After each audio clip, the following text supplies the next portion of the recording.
Saludos, bendiciones. Sean todos bienvenidos nuevamente a este tiempo de Escuela Bíblica de Casa de Oración Cristiana, tiempo que dedicamos al estudio de la Palabra de Dios y específicamente en el Evangelio de Mateo, en donde estamos ya en el capítulo 23. Si estás con nosotros desde hace tiempo, pues has podido seguir el estudio. Si te nos unes por primera vez, pues sabes que ahí está todo grabado para si quieres iniciar desde el principio. Pero sí, estamos en el capítulo 23 de Mateo, así que abre tu Biblia en este capítulo y preparémonos para acercarnos a la palabra de Dios, buscando siempre en ella instrucción, guía, orientación, consejo, aliento y sobre todo esa guía para poder caminar en el día a día. Amado Dios, te damos las gracias por la oportunidad que siempre nos das de conocerte cada vez más a través de tu palabra.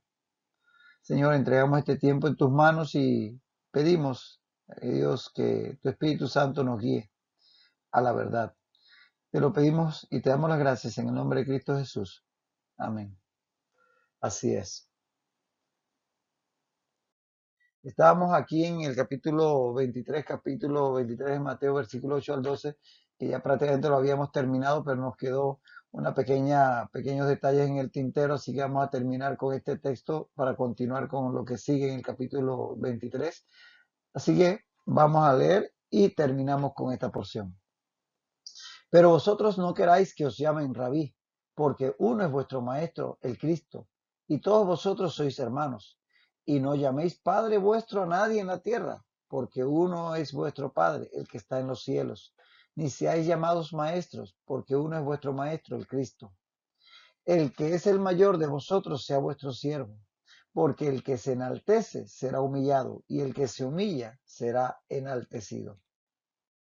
Habíamos quedado en este punto donde Jesús finaliza esta intervención dirigida a sus discípulos, llamándolos a la humildad y a no estar queriendo esos títulos para, como hacían los fariseos, los escribas, para exhibirse delante de los hombres. Y ya aclaramos todo lo que esto representa y su justa medida en las lecciones anteriores. Pero habíamos quedado en este punto donde Jesús les dice, porque el que se enaltece será humillado y el que se humilla será enaltecido. Ya vimos estos versículos al finalizar la lección anterior, donde veíamos que Dios bendice al humilde de corazón, y explicamos eso también. Pero queríamos continuar y finalizar diciendo que Jesús es nuestro principal modelo y ejemplo de humildad. En realidad Jesús es nuestro ejemplo y modelo para todo, porque precisamente Él nos vino a enseñar cómo vivir. Él nos vino a enseñar cómo vivir precisamente porque Él modeló, todas sus enseñanzas las modeló de forma tal que nosotros podemos ver, estudiando su vida, la forma correcta de comportarnos en carácter, en conducta, en palabra. Así que hacemos bien en imitar a Jesucristo. Y en una de las cosas en donde nos dio cátedra el Señor Jesús y nos sigue dando es en la humildad. Él es nuestro modelo de humildad. Fíjate, el máximo modelo de humildad, siendo Dios, hacerse hombre. Qué más grande modelo de humildad. Y todo por amor. Dice Filipenses 2, 5 al 8. Haya pues en vosotros este sentir que hubo también en Cristo Jesús, el cual, siendo en forma de Dios, no estimó el ser igual a Dios como cosa a que aferrarse, sino que se despojó a sí mismo, tomando forma de siervo, hecho semejante a los hombres, y estando en la condición de hombre, se humilló a sí mismo, haciéndose obediente hasta la muerte y muerte de cruz, que era la muerte más oprobiosa que existía. Entonces vemos que él dio su vida y de una forma, que ninguno otro se podría comparar. Entonces él es nuestro máximo modelo de humildad, de tal manera que él no ha hecho nada, no nos pide nada que no haya hecho primero. Entonces debemos ser imitadores del Señor Jesús en esto. Por eso Dios lo exaltó, porque el Señor resiste a los altivos, pero exalta y da gracia a los humildes. Dice ese mismo pasaje de Filipenses 2, a renglón seguido: después que el Espíritu Santo inspira a Pablo a describir de una forma tan poderosa lo que fue su disposición a humillarse por nosotros, entonces la consecuencia final fue que el Señor lo exaltó, porque el Señor levanta a los humildes, mientras que a los orgullosos los baja. Filipenses 2, 9 al 11 dice, por lo cual, o sea, por todo lo anterior, por todo lo que hizo, por lo cual Dios también le exaltó hasta lo sumo y le dio un nombre que es sobre todo nombre, para que en el nombre de Jesús se doble toda rodilla de los que están en los cielos y en la tierra y debajo de la tierra, y toda lengua confiese que Jesucristo es el Señor, para gloria de Dios Padre. Entonces, definitivamente que el Señor exalta al que se humilla. Y debemos por eso revestirnos todos de humildad. Ese es el llamado que aquí Jesús hace a sus discípulos y que nos hace hoy día a nosotros a través de su palabra y con la inspiración del Espíritu Santo. Nos llama a ser humildes en toda nuestra manera de vivir. Primera de Pedro 5, 5 al 6 dice, jóvenes, estad sujetos a los ancianos y todos sumisos unos a otros. Todos sumisos unos a otros, dice. Revestíos de humildad, porque Dios resiste a los soberbios y da gracia a los humildes. Humillaos, pues, bajo la poderosa mano de Dios, para que los exalte cuando fuere tiempo. En su momento, Dios te pondrá en el lugar adecuado.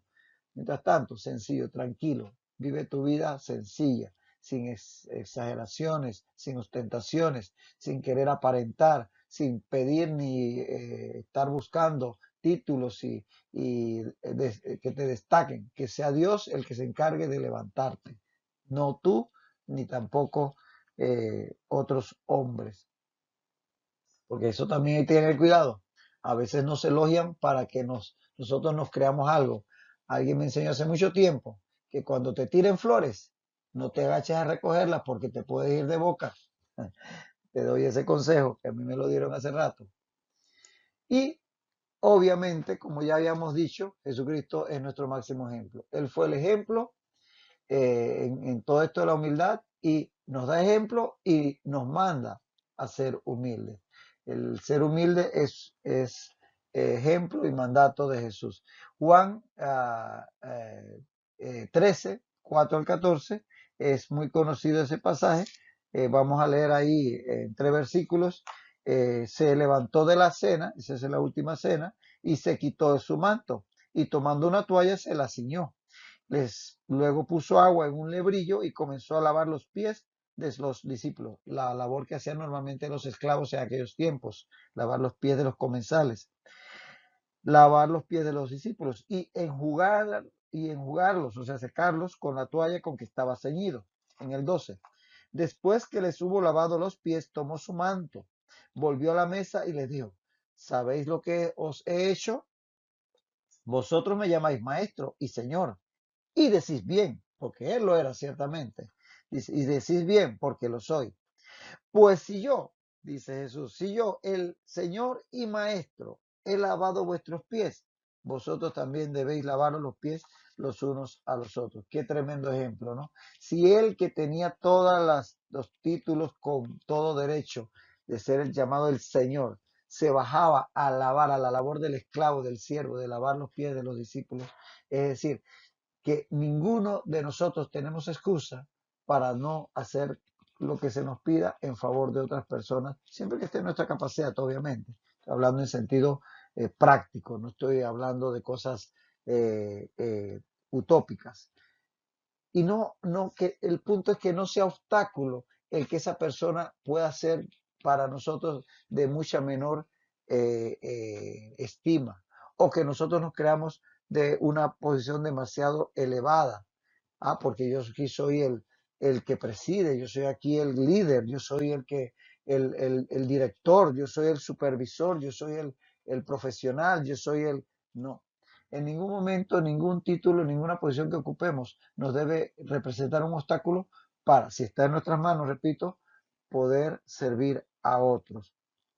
Entonces nos quedamos con ese modelo del Señor Jesús. Y fíjate, hoy día se dan títulos en la iglesia y a veces esos títulos sobrepasan a veces a las personas y tristemente les afectan en el ego. Y tenemos que, por ejemplo, la palabra ministro que a veces obviamente tiene una connotación muy propia y correcta de parte de Dios, porque aquel que ministra a los demás, y eso se respeta y se aprecia, pero si te fijas en el origen de la palabra ministro, viene del latín minus. ¿Y qué es minus? En latín, menos. O sea que el que ministra es el más, en realidad, el que se debe considerar menor, pero hoy día, lastimosamente, tendemos a utilizar ese término para exaltar a los hombres y algunos pues no manejan bien esa situación y se pueden ver afectados en el ego por ese tipo de ostentaciones de títulos. Y eso nos recuerda que el significado original de siervo es ese, alguien que sirve, alguien que era el que estaba por debajo en la escala social. Sin embargo, hoy usamos esos títulos con un lenguaje así como muy eclesiástico, el siervo. Y entonces el siervo entra con una aura de orgullo porque él es el siervo, porque lo hemos incitado a eso. Entonces no caigamos en esos errores de estar levantándole el ego a las personas. Respeto, el honor debido, el aprecio, la obediencia si hay una directriz de parte de la autoridad, perfecto, pero no estar levantando el ego a los hombres que les hace daño. Y cuidado que nosotros mismos podemos estar cayendo en eso. Alguien dijo que el honor es como la sombra. El honor es como la sombra. Imagínate, vas caminando a pleno sol en la calle. El honor es como la sombra. La sombra huye de los que la persiguen. Si la sombra va por delante de ti y tú vas detrás de ella siempre va más lejos de ti. Pero si al contrario tienes al sol al frente y tu sombra viene detrás, la sombra te sigue. Entonces dice que el honor es como la sombra, que huye de los que la persiguen y sigue a los que huyen de ella. El honor es como la sombra, que huye de los que la persiguen, pero sigue a los que huyen de ella. Te dejo esa meditación para que la consideres. Y es que la enseñanza de Jesús acerca de la humildad es uno de los temas más importantes del Nuevo Testamento y hacemos bien en siempre cultivarla. Terminamos aquí con este texto y vamos al siguiente. Mateo 23:13. Mateo 23:13. Antes de entrar en este texto, decir que, puedes tomar nota de esto, desde el versículo 13 al versículo 36 de Mateo 23, desde el versículo 13 al 33, Jesús va a dirigir una serie de 8 ayes contra los escribas y fariseos. Una serie de ayes, uno tras otro. Ay de vosotros, escribas y fariseos. Ay de vosotros, escribas. Va a ser una serie, una tras otra. Porque él está ahí todavía en el templo. Y definitivamente que aunque está rodeado de sus discípulos y la multitud, por ahí estaban pululando los escribas y los fariseos. Y todo lo que él les ha dicho seguramente ha llegado a sus oídos y ahora les va a decir más. Entonces él va en esta serie que va desde este versículo 13 hasta el 36 a expresar 8 ayes contra ellos. Ahora, para hacer más fácil toda esta porción, que es una sola perícopa, una solo texto, por decirlo así, vamos a fraccionarlo en 8 porciones precisamente para su mejor consideración y estudio. Y decirte que Lucas 11:39 al 52 contiene textos paralelos a toda esta porción. Lucas 11:39 al 52, anótalo, es paralelo con toda la porción. Vamos a irnos pedacito a pedacito, pero toda la porción encuentra bastante paralelo en Lucas 11:39 al 52. Muy bien, dicho eso, comenzamos entonces a considerar Mateo 23:13. Dice así. Recuerda, todo esto es un continuo, ¿eh? Nunca te pierdas. Estamos en el templo, en los atrios, en el martes. Jesús ahí rodeado de sus discípulos, de la multitud y seguramente de los religiosos que ya habían tenido sus encuentros. Así que seguimos en ese mismo escenario, ese mismo contexto. Dice Jesús, mas ay de vosotros, escribas y fariseos hipócritas, porque cerráis el reino de los cielos delante de los hombres, pues ni entráis vosotros, ni dejáis entrar a los que están entrando. Así es. Dice Jesús, ay de vosotros, escribas y fariseos hipócritas. Jesús, como decíamos, sigue hablando a los discípulos de multitud en el templo, específicamente en los atrios, y probablemente algunos escribas y fariseos se mantenían cerca, así que ahí estaban escuchando. Entonces, cuando Jesús dice estas exclamaciones, las está diciendo quizás en un sentido retórico, hablando así al aire, pero seguramente también sabiendo que estaba siendo escuchado por estos religiosos o algunos de sus emisarios. Así que estas palabras de Jesús iban a llegar seguramente a sus oídos de forma directa o indirecta. Y ahora Jesús va a dirigir pues esta serie de ayes en contra de estos religiosos, como veníamos diciendo. Ahora, en cada uno de estas denunciaciones, así se les puede llamar, hacia los escribas y fariseos, Jesús inicia con un ay. En todas ellas, él inicia con ay. Bueno, ay en el español. La palabra griega para ay es uai, U-A-I, uai. Esa es la palabra griega que se traduce como la interjección ay, la exclamación, la cual implica ira y lástima a la vez. Mira qué interesante. La idea en griego de esta palabra uai, que se traduce ay, no solamente es un ay de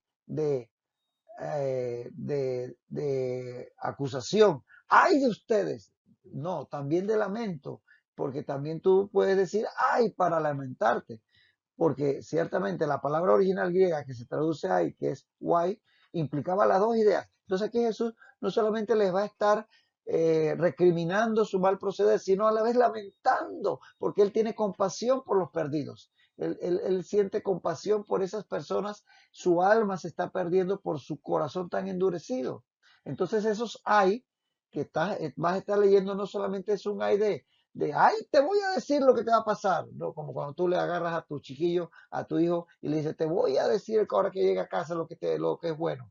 No es solamente un ay de recriminación, es un ay de lamento también, porque se está lamentando por el dolor de sentir que estas personas le rechazan. Entonces, eso es importante entenderlo, que implica ira y lástima a la vez.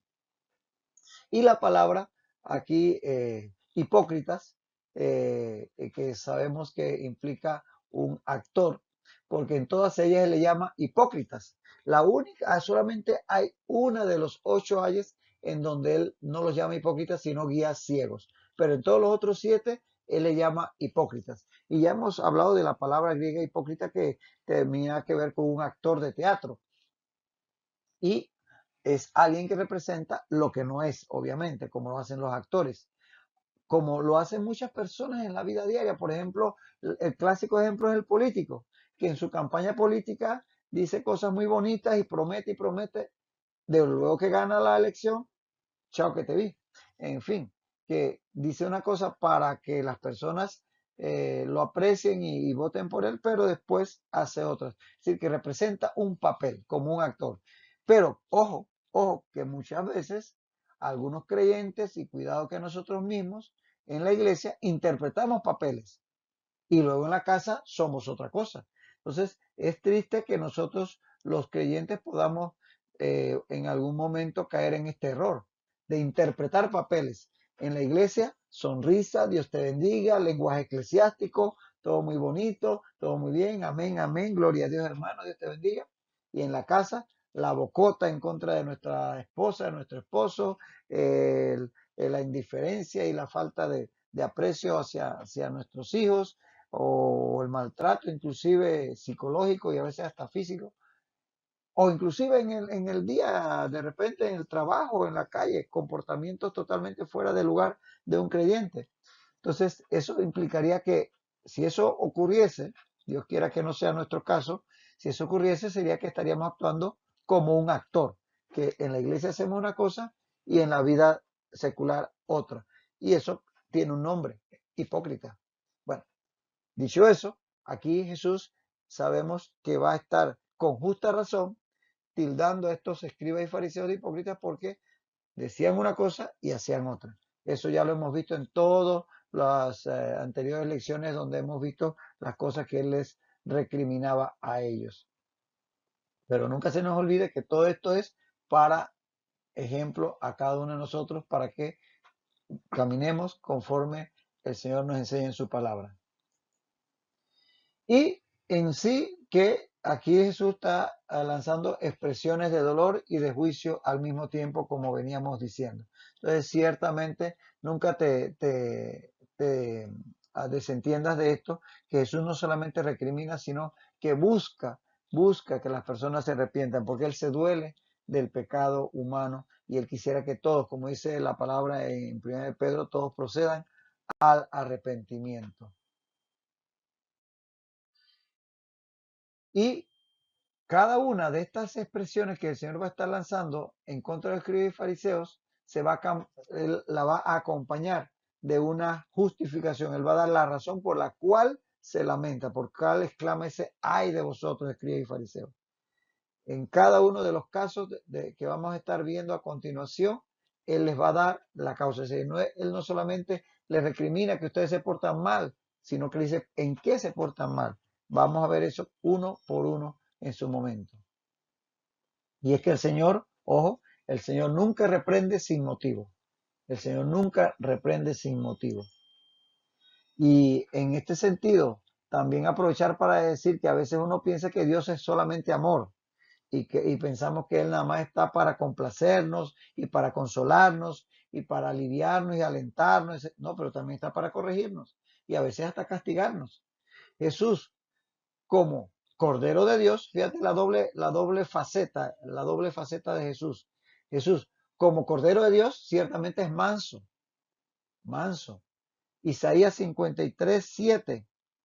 Isaías 53:7 dice, angustiado él y afligido, no abrió su boca, como cordero fue llevado al matadero, y como oveja delante de sus trasquiladores enmudeció y no abrió su boca.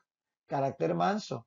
Lo mismo, el mismo Jesús lo dijo en Mateo 11:29 y 30. Dice Mateo 11:29 y 30, venid a mí todos los que estáis trabajados y cargados, y yo os haré descansar. Llevad mi yugo sobre vosotros y aprended de mí, dice Jesús, que soy manso y humilde de corazón, y haréis descanso para vuestras almas, porque mi yugo es fácil y ligera mi carga. Así que, como Cordero de Dios, la imagen del Cordero es un animal manso, como lo dice Isaías, que como Cordero fue llevado al matadero. Pero, no se te olvide que también la justicia divina inflama la ira del Cordero.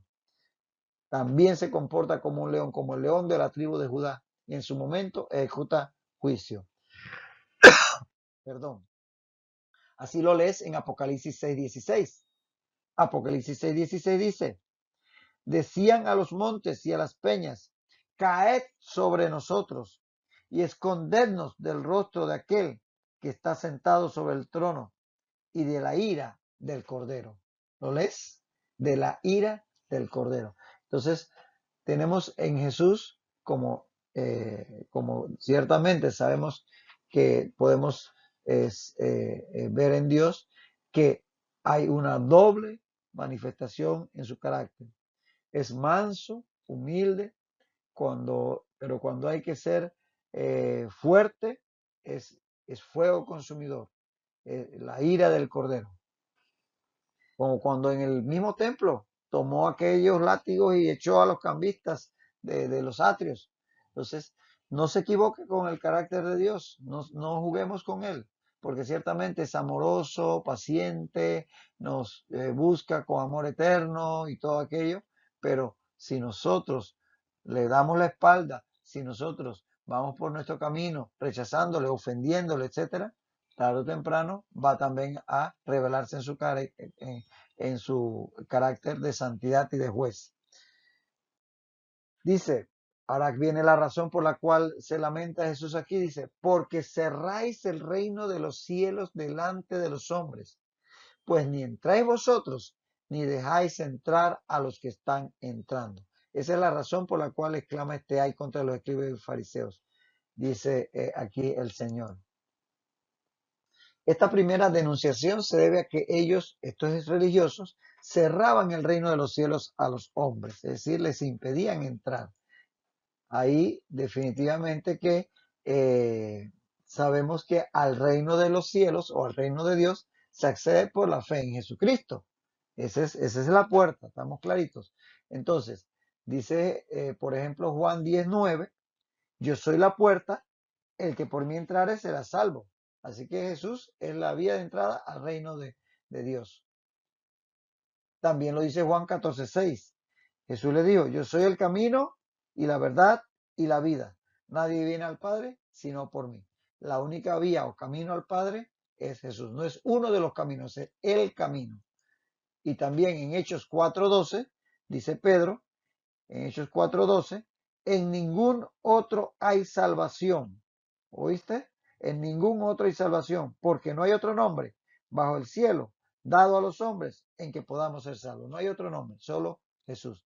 Y finalmente, Pablo dice en 1 Timoteo 2:5, hay un solo Dios y un solo mediador entre Dios y los hombres, Jesucristo, hombre. Entonces, como ves, definitivamente que esa puerta de entrada, como él mismo se denominó, es Jesús. Y es la puerta que le estaban impidiendo estos religiosos que la gente pudiera tomar, la opción que pudieran tomar.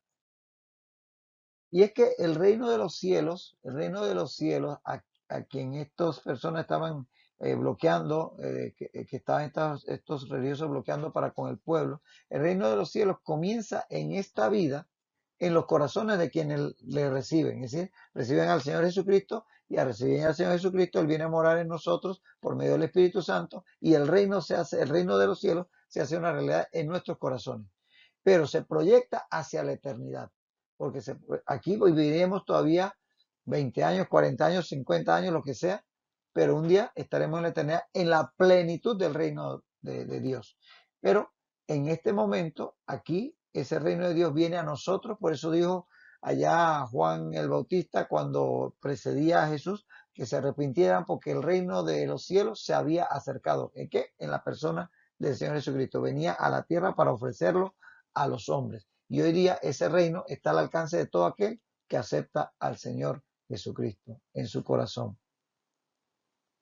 Ahora, quiere decir que el reino de los cielos es ese ámbito espiritual en que se hace la voluntad de Dios, como dice Mateo 6:10, cuando Jesús le enseñó a los discípulos, venga tu reino, en la oración del Padre nuestro, venga tu reino, hágase tu voluntad como en el cielo, así también en la tierra. Así que al venir el Señor Jesucristo a morar en nuestros corazones por el Espíritu Santo y ese Espíritu Santo comienza a motivarnos a hacer la voluntad de Dios, es porque el reino de los cielos, el reino de Dios, ha ocupado o ha llegado a nuestros corazones. Entonces, ese ámbito en donde se hace la voluntad de Dios es el reino de Dios, el reino de los cielos, que en esta tierra se manifiesta en nuestros corazones, pero se proyectará hacia la eternidad. Y es a este reino al cual estos religiosos estaban impidiendo que la gente entrara. Los escribas y fariseos no entraban al reino de los cielos al rechazar a Jesús. Perdón. Si Jesús es la puerta de entrada y ellos rechazaban a Jesús, estaban rechazando entrar al reino de los cielos. Pero además impedían que otros entraran. O sea, no solamente no entraban ellos, sino que impedían que las otras personas entraran. ¿Y por qué lo impedían?